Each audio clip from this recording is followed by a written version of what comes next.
Hello दोस्तों, एक बार फिर से आप सबका अपने यूट्यूब चैनल पर स्वागत है।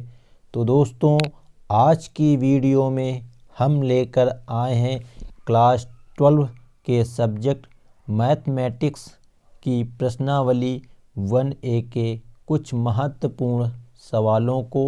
तो पिछली वीडियो में हमने प्रश्न नंबर 1 से लेकर प्रश्न नंबर 4 तक को सॉल्व करा दिया था।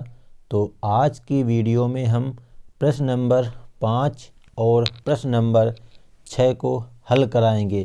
तो देखते हैं ज़रा प्रश्न नंबर 5 क्या कह रहा है। तो आपका प्रश्न नंबर 5 कह रहा है, निम्नलिखित बिंदुओं के समुच्चयों का चित्र खींचो। तो यहाँ पर आपको दो पार्ट दिए गए हैं। फर्स्ट पार्ट में आपका है कि x comma y colon x is greater than 0। जो तुम्हारा इसका आलेख होगा वो होगा x इज ग्रेटर देन 0। तो आपको इसके लिए एक बना लेना है चतुर्थांश। ये होगा तुम्हारा x पॉजिटिव, ये हो जाएगा तुम्हारा x निगेटिव तो x डैश, ये तुम्हारा हो जाएगा y पॉजिटिव और ये तुम्हारा हो जाएगा y निगेटिव y डैश। अब इसके बाद में आपको यहाँ पर आलेख खींचना है कि x इज ग्रेटर देन 0, मतलब x का मान हमेशा 0 से बड़ा होना चाहिए। जब तुम्हारा ये होता हमेशा मूल बिंदु 0, तो x का मान जब हमेशा 0 से बड़ा होगा तो तुम्हारा इस अक्ष में दिखाया जाएगा। तो जो इसका आलेख होगा तो बस आपको इस तरह से दिखा देना है, x इज ग्रेटर देन 0 का आलेख, मतलब x का मान हमेशा 0 से बड़ा होना चाहिए। तो इस प्रकार आपको अपनी नोटबुक में इसका आलेख खींच लेना है। इसी प्रकार आपको सेकंड वाले क्वेश्चन में ध्यान देना है। तो सेकंड नंबर क्वेश्चन में तुमसे कहा है कि x इज लेस देन 0। ध्यान से देखो, तो सेकंड में तुमसे बोला गया है कि x इज लेस देन 0। तो मतलब इसका ये हुआ कि जो x का मान है वो 0 से छोटा होना चाहिए। अब जब तुम्हारा 0 से छोटा होगा तो वो मान तुम्हारा जाएगा माइनस वाले मानों में। तो माइनस वाले मान हमेशा होते हैं इस ओर, तो ये तुम्हारा हो जाएगा आलेख इस ओर। बस आपको इस प्रकार से इसके आलेख को दिखा देना है। तो ये हो जाता है तुम्हारा x इज लेस देन 0 का आलेख या चित्र। तो ये है तुम्हारे समुच्चय x इज लेस देन 0 का चित्र आलेख। तो उम्मीद करते हैं कि ये प्रश्न आपको समझ में आ गया होगा। तो अब देखते हैं अगला प्रश्न, प्रश्न नंबर 6। तो प्रश्न नंबर 6 देखो आपका क्या कह रहा है, लिखा है वास्तविक संख्याओं में एक संबंध r इस प्रकार परिभाषित है कि x रिलेशन y से imply that 2x plus 3y बराबर 4। तो बताओ अग्रलिखित में से कौन से कथन सत्य हैं। तो यहाँ पे आपको एक संबंध दिया गया है कि x जो संबंध है तुम्हारा y से, वो सूचित करता है तुम्हारा कि 2x प्लस 3y बराबर 4 होना चाहिए। तो यहाँ पे आपको इस कंडीशन को कौन कौन से दिए गए ऑप्शन फॉलो करते हैं उसी के हिसाब से आपको आंसर में सत्य और असत्य बताना है। तो यहाँ पर आपको ये कंडीशन याद रखनी है, 2x प्लस 3y बराबर 4। तो अब देखते हैं इस प्रश्न का हल, 2x प्लस 3y बराबर 4। तो 2x प्लस 4y के अनुसार हमको इन दिए हुए प्रश्नों को हल करना है। तो सबसे पहले हम यहाँ लिख लेंगे 2x plus 4y is equal to 4, sorry यहाँ पे तुम्हारा 3x, 2x प्लस 3y है तो इसको हम 3y कर लेंगे। 2x प्लस 3y बराबर 4।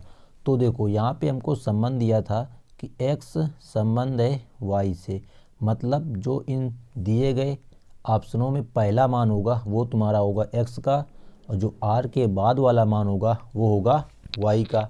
और इन x और y के मानों को हमें इस दिए गए समीकरण में रखना है। अगर रखने से आंसर 4 आ जाता है तो हमारा कथन होगा सत्य होगा, अगर नहीं आता तो असत्य होगा। तो अब एक एक पार्ट को हम हल करते हैं यहाँ पे।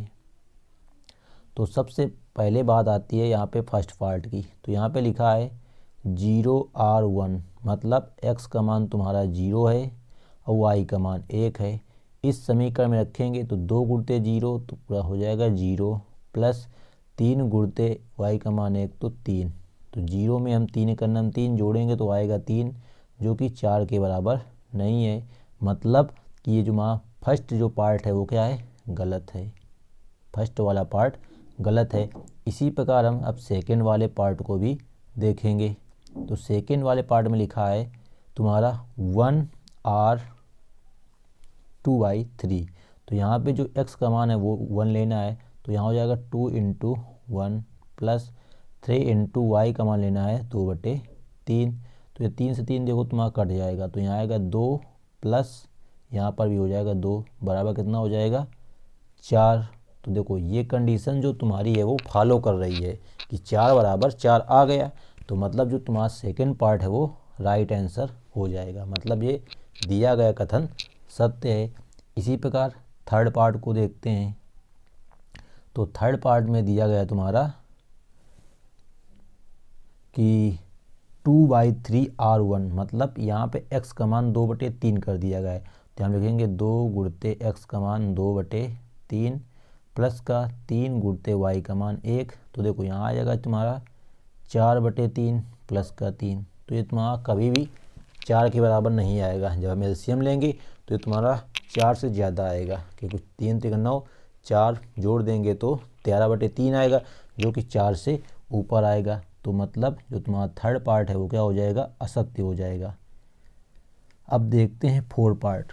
तो फोर पार्ट तुम्हारा लिखा है 0R4/3। तो यहाँ पे x का मान 0 है, तो 2 गुणते 0 प्लस 3 गुणते y का मान है 4/3। तो यहाँ 3 से 3 कट जाएगा, ये हो जाएगा पूरा पर 0। तो ये कितना बचेगा, केवल 4।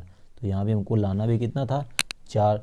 तो जो फोर पार्ट है वो तुम्हारा हो जाएगा सत्य।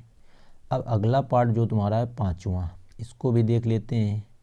तो पाँचवा पार्ट तुम्हारा है 4/3R0। तो इसमें रखाते हैं हम, तो 2 गुणते x का मान 4/3 प्लस y का मान 0, तो 3 गुणते 0। तो ये हो जाएगा 4 दूनी 8/3। तो ये तो बहुत ही कम है, मतलब 4 के बराबर तो है ही नहीं। तो ये भी हो जाएगा तुम्हारा असत्य। अब आपका अंतिम पार्ट बचता है पार्ट नंबर 6। तो इसको भी हल करके देखते हैं। तो 6 पार्ट में लिखा है 1/2R1। तो इसको देखो कैसे हल करेंगे।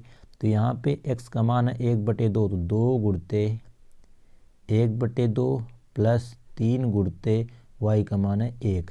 तो 2 से 2 कैंसिल हो जाएगा, तो यहाँ बचेगा 1 प्लस 3 में 1 का गुणा कराएंगे तो आ जाएगा 3, जोड़ेंगे तो आ जाएगा 4।